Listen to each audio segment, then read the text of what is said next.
With regards to taking notes, something that many brothers and sisters ask about: how to take notes properly. What's the improper way of taking notes? How to benefit from my notes, etc. Taking notes, there are certain things that are agreed upon by all. And there are certain things which are methods specific to some people, to certain people, and don't necessarily apply or aren't necessarily useful to all, to others. There's different schools of taking notes. Perhaps what we can agree upon is that you have to take notes of that which you need, that which is needed from the lesson.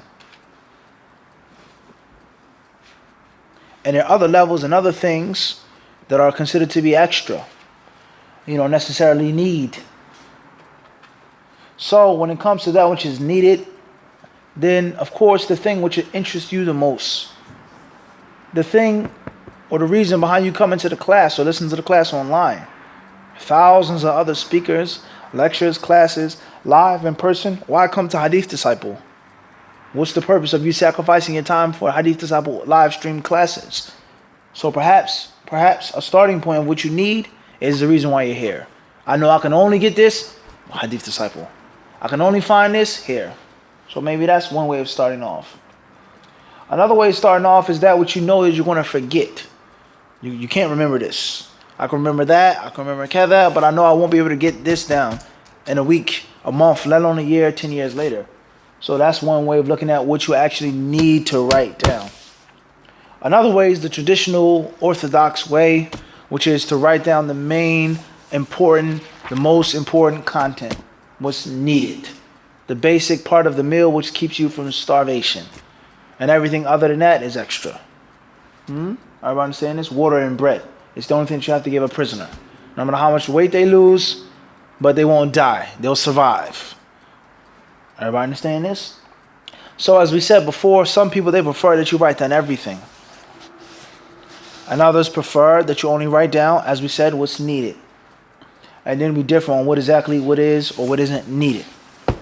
A general way of taking down classes from Al-Lu'lu' Marjan is to have a specific notebook just for Al-Lu'lu' Marjan. No other speakers, this sheikh, these ulama, this person. This is just for Lu'lu' wal Marjan classes. That's number one. Number two is that you have two versions of notes.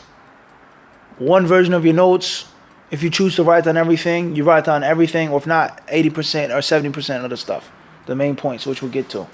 And then after that, you make for yourself a summarized version of the class, what we call a cheat sheet, a playbook, in which you write down the specific rulings without the detail, without the second or third view, the specific one-liners. Everybody clear on this? And another way is to write down a rule book. Rules. How many rules and principles do we go over in the classes? Fiqh, usul al-fiqh, hadith principles, such as the Sahaba criticized the matan. The companions criticized the actual text and the wording of the hadith. That's a rule that you can write down and you can go back to and refer to and pass down and hand on to someone, share with someone. Everybody understand this? A cheat sheet is the main fawaid, the main masail, the issue. Scholars of Islam, they differ on the salat being broken by someone walking in front of them. The scholars of Islam, they differ on the ruling of a sutra. The scholars of Islam, they differ on the permissibility of this and of that, etc. Everybody understand this? Wise quotes. One thing, learn 10,000 things.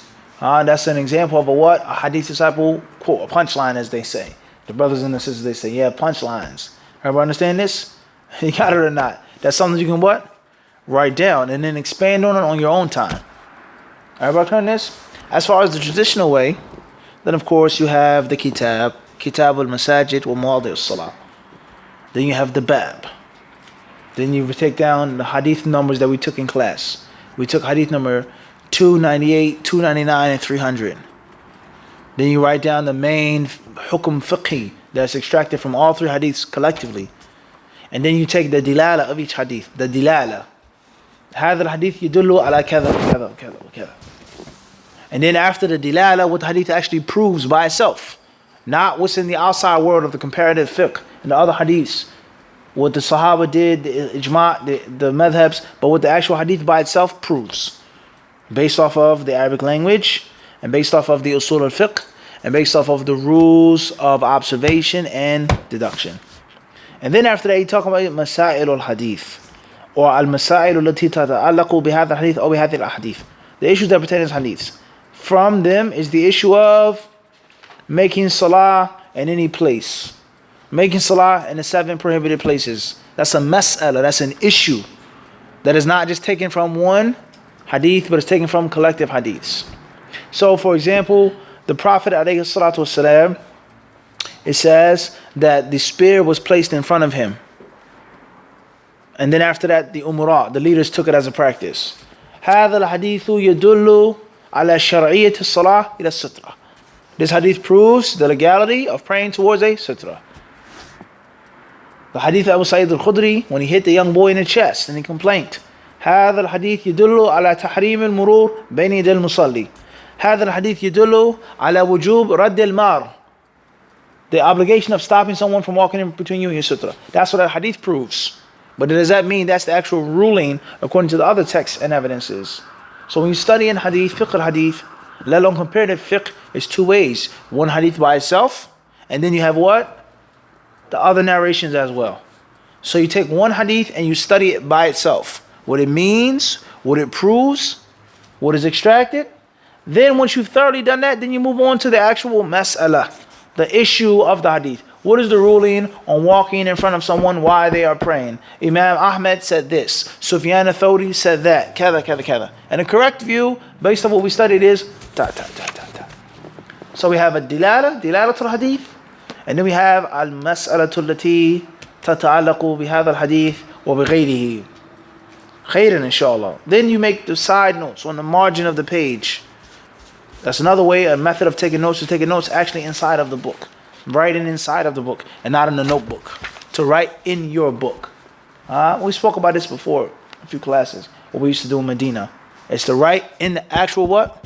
Book, which saves time, it saves space, and it gives you a more intimate relationship with your book. So instead of looking for this notebook and that book, I have what? Everything inside. And if there's not enough space, then perhaps it means I don't need to take down every single thing, but just those main points. The fawaid, the gharib, kalima ghariba. Naam? Everyone understand this? وهكذا.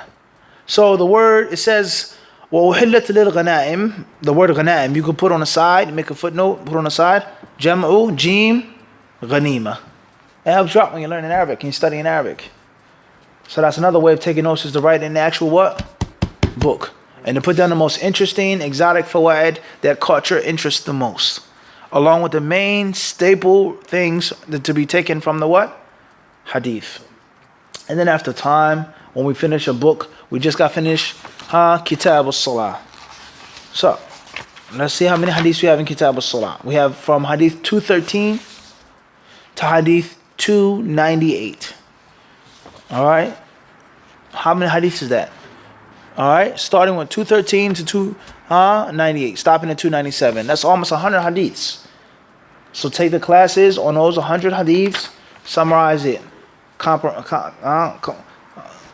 Everybody understand this? Compress them. Wahakada. There's different ways of taking notes, This is just a little bit. Hopefully maybe we'll do a class or a lecture series just on how to take notes. This is just some of them, some of the ways, some of the methods. And if you put them in practice now, inshallah ta'ala, hopefully you'll see a difference. And when you start taking the small things and putting them into practice, it leads you to what? With the greed and the appetite for more. The appetite for what? For more. And oftentimes we beg for something really big, but we can barely take the little nibbles. Everybody understand this? They call it an appetizer. Mouth watering. To make you want to what? Eat more. Everybody understand this? طيب. خيرا إن شاء الله.